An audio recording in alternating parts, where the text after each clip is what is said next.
UP जैसे विशाल राज्य में विकास के फैसले महाकुंभ जैसे पवित्र आयोजन के दौरान क्यों लिए जाते हैं? महाकुंभ सिर्फ आस्था का केंद्र नहीं है, बल्कि यूपी के विकास की नई योजनाओं का खाका खींचने का भी बड़ा मंच बन गया है। आज हम आपको बताएंगे योगी सरकार की इस ऐतिहासिक कैबिनेट बैठक के बड़े फैसले और कैसे ये उत्तर प्रदेश को नई ऊंचाइयों पर ले जाएंगे।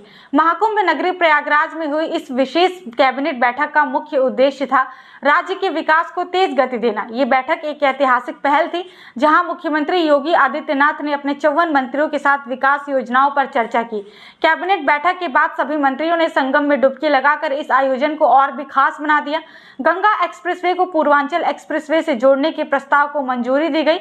इससे प्रयागराज, मिर्जापुर, वाराणसी, चंदौली और गाजीपुर के बीच कनेक्टिविटी बेहतर होगी। इसके साथ ही वाराणसी और सोनभद्र को जोड़ने के लिए एक नया एक्सप्रेसवे बनाया जाएगा। यूपी के अंदर ये नई कनेक्टिविटी न सिर्फ व्यापार को बढ़ावा देगी, बल्कि टूरिज्म और रोजगार के अवसर भी बढ़ाएगी। हाथरस, बागपत और कासगंज में नए मेडिकल कॉलेज खोलने के प्रस्ताव को मंजूरी मिली। इन मेडिकल कॉलेजों का संचालन PPP यानी पब्लिक प्राइवेट पार्टनरशिप मॉडल पर होगा। इसके अलावा बलरामपुर में स्वशासी राज्य चिकित्सा महाविद्यालय की स्थापना का भी प्रस्ताव पास हुआ। इससे ग्रामीण और दूरस्थ इलाकों में बेहतर स्वास्थ्य सेवाएं उपलब्ध होंगी।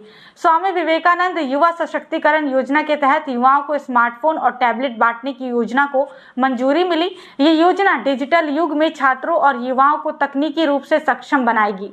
इसके साथ ही राज्य में एयर स्पेस और रक्षा उद्योग में निवेश को बढ़ावा देने के लिए विशेष प्रोत्साहन नीति भी पास की गई।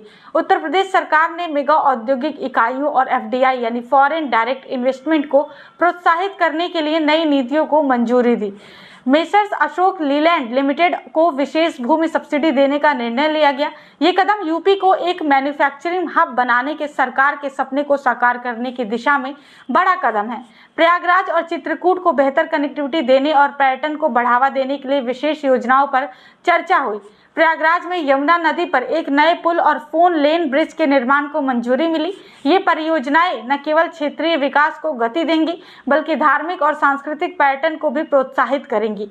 कैबिनेट बैठक में यूपी की सुरक्षा और प्रशासनिक सुधारों पर भी गहन चर्चा हुई।